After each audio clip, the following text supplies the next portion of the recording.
எங்களின் உயிருக்கு மேலாக நாங்கள் நேசிக்கின்ற என் அன்பு உறவுகள் அனைவருக்கும் வணக்கம்.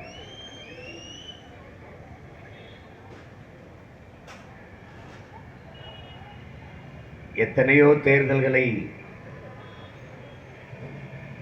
தமிழ்நாடு தமிழின மக்கள் சந்தித்திருக்கிறார்கள். ஆனால் இது வழக்கமான ஒரு தேர்தல்களாக உங்கள் பிள்ளைகள் நாங்கள் இதை பார்க்கவில்லை. ஒரு வரலாற்று சிறப்புமிக்க ஒரு மாறுதலுக்கான, ஒரு புரட்சிகர மாறுதலுக்கான ஒரு தேர்தலாக பார்க்கிறோம்.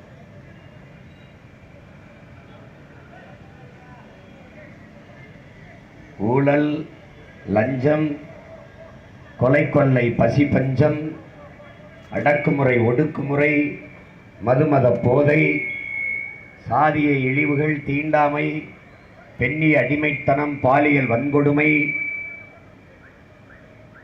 இது எல்லாவற்றையும் தீயிட்டு கொளுத்துகிற, பற்றி எரிகிற புரட்சி தீக்குச்சிகளை, 40 தீக்குச்சிகளை தமிழ்நாடு புதுச்சேரியில் உங்கள் அன்பு மகன் இறக்கி நிறுத்தியிருக்கிறேன். அதிலே வலிமை மிக்க, ஆக திறன் வாய்ந்த ஆற்றலாளர், மருத்துவர், மருத்துவ கல்லூரியினுடைய பேராசிரியர், என்னுடைய அன்பிற்கினிய தங்கை, இந்த மண்ணின் மகள், அவருடைய தந்தையார் சந்திரன் சேபால் முன்னாள் சட்டமன்ற உறுப்பினராக இருந்து மண்ணிற்கும் மக்களுக்கும் கடமையாற்றிய பெருந்தகை, என்னுடைய மாமனார் தமிழ் திரு நாவுக்கரசர் காளிமுத்தவர்களுடைய உற்ற நண்பர், உறவினர், அவருடைய அன்பு மகள், என் ஆருயிர் தங்கை, மருத்துவர், முனைவர், பேராசிரியர் சந்திரபிரபா அவர்களை நிறுத்தியிருக்கிறேன். தர்க்க அறிவில் தலை சிறந்த ஆற்றலாளர், இந்திய நாடாளுமன்றத்திற்குள் அவர் சென்றால் இந்த நாடு முழுதும் திரும்பி பார்க்கிற ஒரு ஆற்றலராக இருப்பார் என்பதில் ஒரு துளி ஐயமும் உங்களுக்கு இல்லை. என் அன்பிற்குரிய சொந்தங்களே, என் அருமை உடன் பிறந்தார்களே, எந்தெந்த நிலத்தில் கால் வைத்து சுற்றி வந்தாலும் தான் பிறந்த மண்ணில் நிற்கும் போது ஒரு பெருமிதமும் திமிரும் ஏறத்தான் செய்கிறது. இந்த நிலம் நம்முடைய பாட்டனார் சேதுபதி மன்னரினுடைய நிலம். நீங்கள் அறிவீர்கள், வெள்ளையர்கள் படையெடுத்து வந்து நம்மை அடிமைப்படுத்தி நம் பாட்டனாரை சிறைப்படுத்தி வைத்த போது சிறைக்குள் ஓராண்டுக்கு மேல் வதைப்பட்டு கிடந்தார். அந்த காலகட்டத்தில் வெள்ளையர்கள் அவரிடத்தில் ஒரே ஒரு ரூபாய், இன்றைக்கு அவர் காலத்தில்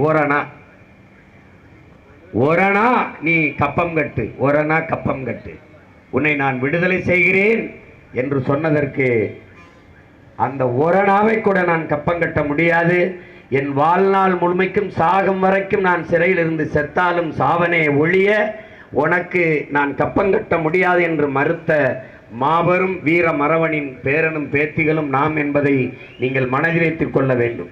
அப்படிப்பட்ட நாம் தான் நம் அன்னை நிலம் அடிமைப்பட்டு விடக்கூடாது என்று வெள்ளைய ஏகாதிபத்தியத்தை எதிர்த்து நின்ற நம் முன்னவர்களின் பேரப்பிள்ளைகள் நாம் இன்று இந்த கொள்ளையர்களை எதிர்த்து போரிட வேண்டிய சூழலுக்கு தள்ளப்பட்டு நிற்கிறோம் என்கிற வரலாற்று புரிதல், யதார்த்த புரிதல், உண்மை நிலை உங்களுக்கு தெரிய வேண்டும் என்பதற்காகவே உங்கள் பிள்ளைகள் இந்த களத்திலே நாங்கள் தனித்து நிற்கிறோம். பெருத்த பண திமிரிலும் அதிகார திமிரிலும் பல காலங்கள் பதவியை அனுபவித்தவர்கள் இன்றைக்கு எல்லோரும் ஒன்றிணைந்து கூட்டணியாக 3 கட்சிகள் நிற்கிற போது உங்கள் பிள்ளைகள் தனித்து நிற்கிறோம் என்றால் உங்களை நம்பித்தான். எங்கள் இன உறவுகளை, எங்கள் உடன் பிறந்தார்களை, எங்கள் அக்கா தங்கைகளை, எங்கள் தாய் தந்தர்களை நம்பி நாங்கள் பிறந்த பெருமை மிக்க மண்ணின் மக்களை நம்பி எங்களை கைவிட்டு விட மாட்டார்கள் என்று அசைக்க முடியாத உறுதியான நம்பிக்கையிலே நிற்கிறோம். அதை நீங்கள் எல்லோரும் கவனத்தில் வைத்துக் கொள்ள வேண்டும். எங்களை கவனித்து பாருங்கள், கூர்ந்து கவனியுங்கள். நீண்ட காலமாக இந்த பிள்ளைகள் ஏன் தனித்து தனித்து நிற்கிறார்கள், யாரோடும் சேர மறுக்கிறார்கள் என்று உங்களிடத்திலே கேட்கிறேன். ஊழலை ஒழிக்க வேண்டும், லஞ்சத்தை ஒழிக்க வேண்டும் என்று எல்லோரும் பேசுகிறார்கள். ஆனால் அதை யார் செய்வது? யாரோடு சேர்ந்து ஊழலை ஒழிப்பீர்கள்? இவர்களை எல்லோரையும் ஒழிக்காமல் உங்களால் ஊழல் லஞ்சத்தை எப்படி ஒழிக்க முடியும்? நான் எழுப்புகிற கேள்விக்கு உங்கள் யாரிடத்திலே பதில் இருக்கிறது? நல்ல ஆட்சியை நடத்த வேண்டும் என்று எல்லோரும் நினைக்கிறீர்கள், எல்லோரும் நினைக்கிறீர்கள். இந்த கொடுமையான ஆட்சி முறையை ஒழிக்க வேண்டும், இந்த அநியாயத்தை ஒழிக்க வேண்டும் என்று நினைக்கிறீர்கள். தொட்டதுக்கெல்லாம் காசு, எதற்கெடுத்தாலும் காசு. அப்படி காசு காசு என்று லஞ்சத்தில் ஊறி திளைத்த இந்த நாட்டம் எடுக்கிற இந்த ஆட்சி முறையை துடைத்தெறிய துடிக்கிற உங்களிடத்தில் கேட்கிறேன், யார் அந்த பணியை செய்வது?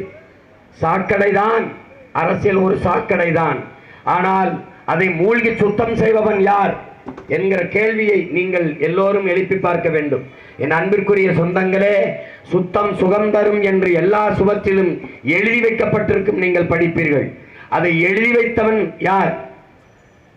எழுதி வைத்தது சரி, இறங்கி கூட்டுவது யார்? அதை எழுதி வைத்த நேரத்திற்கு அவன் இறங்கி தெருவை கூட்டியிருந்தால் தெரு சுத்தமாயிருக்கும். ஒவ்வொருவரும் தான் குடியிருக்கிற தெருவை கூட்டியிருந்தால் இந்த தேசம் தானாக சுத்தமாயிருக்கும். இதுதான் புரட்சியின் கரு. அதை நீங்கள் புரிந்து கொள்ள வேண்டும். இதை சொல்லுதல் யாருக்கும் எளிய, அறியவாம் சொல்லிய வண்ணம் செயலுங்கிறார் வள்ளுவ பெருமகனார் நமக்கு தந்தருளிய மறைமொழியில். சொல்லுதல் சுத்தம் சுகந்தரும், சுத்தம் சுகந்தரும் என்று சொல்லுதல் எளிது. ஆனால் அதை செய்வது யார்? யார் செய்யணும்? இங்கே தீக்குச்சி எரியாமல் ஒரு தீபங்கள் இல்லை, தீக்குச்சி எரியாமல் தீபங்கள் இல்லை.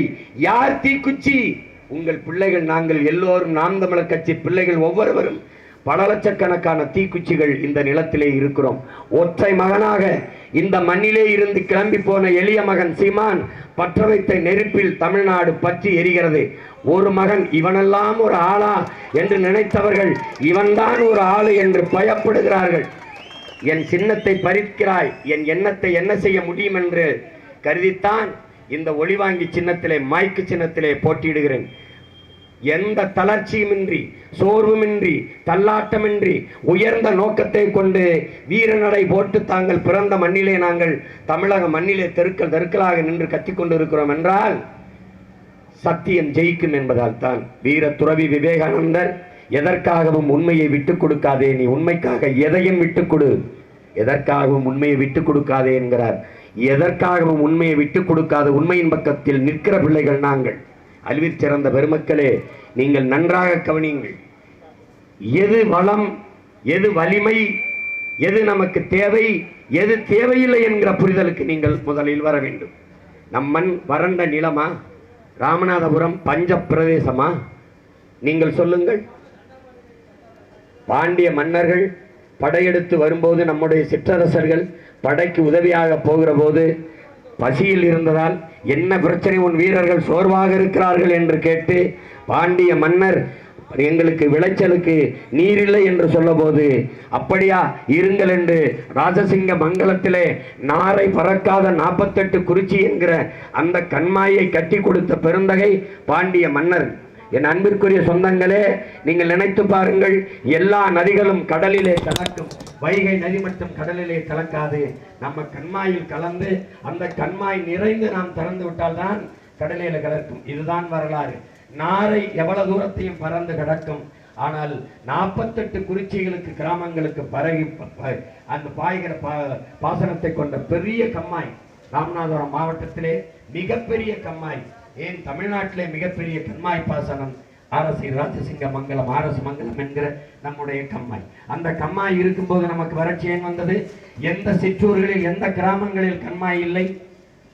பிறகு என்ன? நீரை தேக்கி வைக்க வேண்டும் என்ற எண்ணம் நமக்கு இல்லை. நீங்கள் எது வளம் என்று தெரியாமல் இருக்கிறீர்கள். ஒரு கிணற்றை சுற்றி 10 பனை மரங்கள் இருந்தால் கடைசி வரை நீரை வற்றவிடாது கிணற்றிலே என்கிறார் நம்முடைய அப்பா நம்மால் வரவர்கள். நீங்கள் பனை மரத்தின் அருமை தெரியாது வெட்டி சாய்க்கிறீர்கள். என் அன்பு மக்களே, என் அருமை தம்பி தங்கைகளை, உங்களிடத்தில் உங்கள் மகன் சத்தியம் செய்கிறேன். இந்த நாட்டு அதிகாரம் எளிய மகன் உங்கள் உடன் பிறந்தவன் எனக்கு வரும்போது பனை மரத்தை ஏன் வெட்டினோம் என்று நீங்கள் கதரை துடிக்கிற காலத்தை நான் உருவாக்குவேன். பனைமரம் இந்த மண்ணின் மகத்தான வளம், தமிழ் தேசிய மக்களின் தேசிய மரம், மண்ணின் வளம். நீங்கள் தன் உடம்பிலே எல்லா உறுப்புகளையும் பயன்பாட்டிற்கு தருகிற ஒரு மரம் உண்டென்றால் அது உலகிலேயே பனை மட்டும்தான். நான் வரும்போது பனை அதிகமாக இருக்கிற இடங்களிலே பனை சார்ந்த தொழிற்சாலைகளை கட்டி அங்கு பணி செய்கிற அத்தனை பேருக்கும் அரசு பணியாளர்கள் ஆக்கி, டாஸ்மார்க்ல சாராயம் விற்கிற நீ அரசு பணியாளராக இருக்கும்போது பனை தொழிலில், மீன்பிடி தொழிலில், வேளாண்மை செய்வதில், ஆடு மாடு வளர்ப்பதில், பட்டுப்பூச்சி வளர்ப்பதில், நாட்டுக்கோழி வளர்ப்பதையெல்லாம் அரசு பணியாக்கி நீ பிறந்த இடத்திலேயே அரசு வேலையை கொடுத்த வறுமையை நான் ஒழிக்கல. நான் பிரபாகரன் பிள்ளை இல்லை என்பதை பெருமையோடு சொல்லிக் கொள்கிறேன். என் அன்புக்குரிய மக்களே, பனை மரத்தை தயவு செய்து கையெடுத்து கும்பிடுகிறேன், வெட்டாதீர்கள். நீங்கள் நிலமெங்கும் சீம கருவேலை மரத்தை வைத்துக் கொண்டு பனை மரத்தை வெட்டி சாக்கிறீர்கள். குழந்தையின் இடுப்பை, குழந்தையின் கைகால்களை, தலையை அறுத்து போட்டது போல சாஞ்சு கிடக்கும் போதை சாயல்குடியில் பார்க்கிற போது நெஞ்செல்லாம் வெடிக்கிறது. அந்த தவறை செய்யாதீர்கள், செய்யாதீர்கள், தயவு செய்து செய்யாதீர்கள். ஒரு பனை உருவாக பல ஆண்டுகளாகிறது. தென்னையை நட்டவன் கூட பலன் பெற்று விட்டு சாவான். எம்மரத்தை நட்டவனும் இத்தலைமுறையில் பலன் பெறுவான். பனையை நட்டவன் பலன் பெற முடியாத அடுத்த தலைமுறைக்கான மரம்தான்